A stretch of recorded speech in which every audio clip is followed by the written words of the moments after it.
Magnet presenta.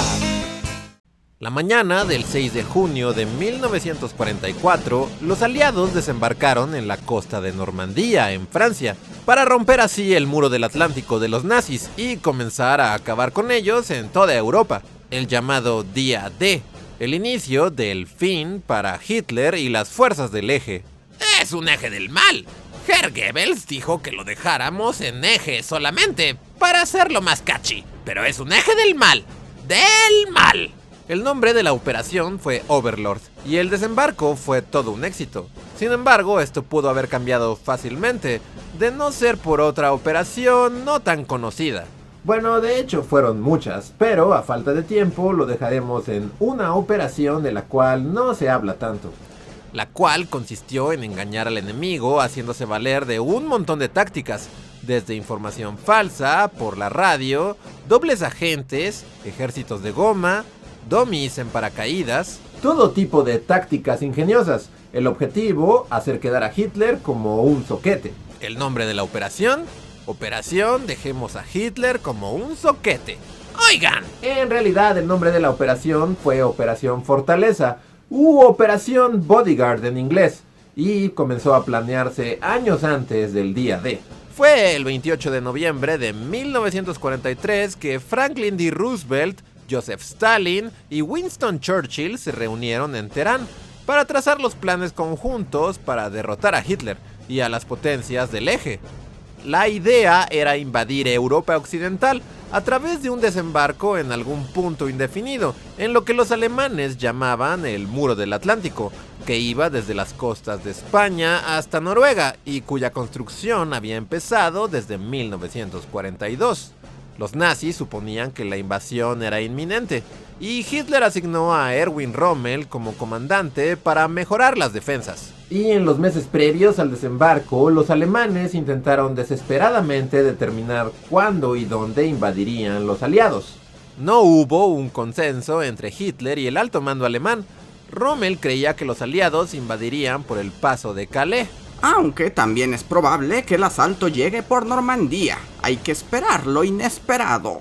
Así que para lograr el éxito del día D, los aliados tenían que confundir lo más posible al enemigo con respecto al lugar, fecha y hora del desembarco. En tiempos de guerra, la verdad es tan preciosa que siempre debe estar atendida por un guardaespaldas de mentira. Siempre tiene que decir frases ingeniosas que en el futuro la gente pondrá en almanaques y cajas de cerrillos. Sí, es como mi cosa, ¿sabe? Y así se convirtió en prioridad para los servicios de inteligencia británicos y de los aliados en general planear un montón de operaciones a lo largo de toda Europa con el fin de confundir a los alemanes lo más posible, de manera que no supieran por dónde les iba a llegar el ataque, cosa que es más fácil decir que hacer. El paso de Calais era el lugar más obvio para el desembarco, era la ruta más corta a través del canal y tenía un puerto. También quedaba muy cerca de Bélgica y sus puertos, y también era la ruta más corta para llegar a Alemania. Así que Calais era la mejor opción. Se le llamó Operación Fortaleza al sur a la creación de una armada falsa, hecha de tanques inflables y aviones de madera, que los aviones espía alemanes fotografiarían y le darían a Hitler la certeza de que... ¡es Calais! ¡Calais les digo! La cereza del pastel para hacer que Hitler mordiera el anzuelo era involucrar a una de las figuras en el ejército que más infundía terror en el mando alemán. Héroe y leyenda del ejército norteamericano, y un general con el que no querrías toparte si eras un soldado en el frente sufriendo de estrés postraumático. George Patton. Bueno, sí, Patton era una leyenda y todo eso, pero por aquellos años había sido reprimido severamente por los altos mandos por golpear a soldados con estrés postraumático o shell shock a causa de, vivir los horrores de la guerra. Y aquellas reprimendas lo llevaron de vuelta a Inglaterra, en donde quedó con la tarea de dirigir el ficticio ejército de goma. Patton era parte importante de la operación, pero también lo fue la construcción de campamentos con todo y edificios y pistas de despegue falsas, así como también un sinfín de mensajes a través de la radio, con información falsa que los aliados sabían sería interceptada por los alemanes. Los aliados incluso empezaron a bombardear objetivos estratégicos como vías de tren, puentes e instalaciones militares cerca de Calais. Todo esto para marear tanto a los alemanes que incluso una vez ejecutado el día D, Hitler siguiera manteniendo a sus tropas mayoritariamente en esta zona, pensando que el desembarco de Normandía era tan solo una distracción para luego llegar por Calais. ¡Es por Calais les digo! Pero tan importante o quizá más importante que los ejércitos de utilería dirigidos por George Patton fue el uso de dobles agentes para filtrar información falsa a los alemanes. Y uno de ellos, quizá la persona que más influyó en hacer del día D todo un éxito, gracias a la confusión de los alemanes, fue este doble agente, quizá el mejor espía de la historia, este sujeto pequeñín llamado Garbo. Así es, a que esa no se le esperaba. Bueno, realmente no se llamaba Garbo, se llamaba Juan Pujol García, un catalán conocido en la inteligencia británica como Garbo, debido a sus dotes histriónicos, y conocido como Arabal por los alemanes.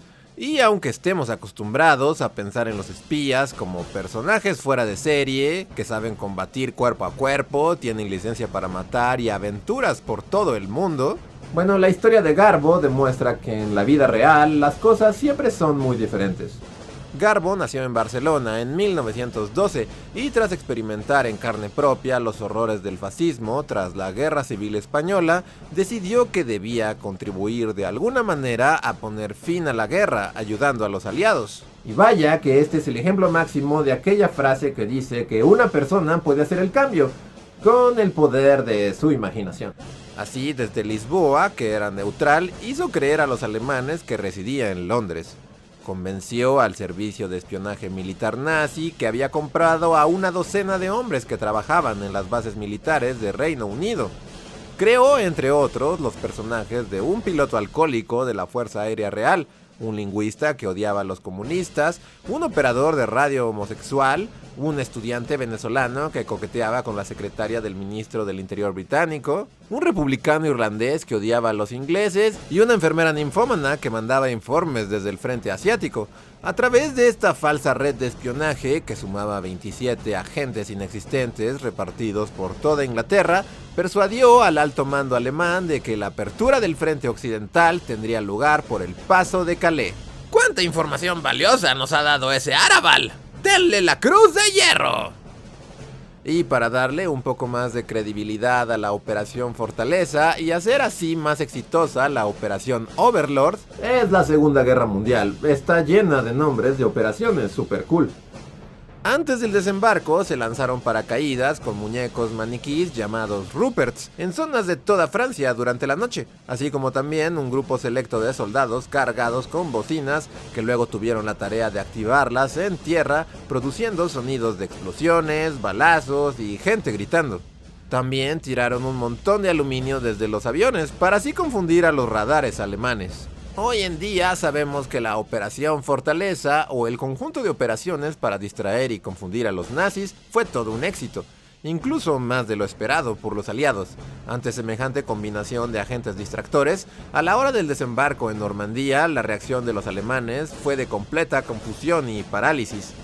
Fue tal la forma en la que Hitler cayó en el engaño que incluso semanas después del desembarco del día D, el Führer dejó estacionadas tropas en Calais, más de 20 divisiones para ser exactos.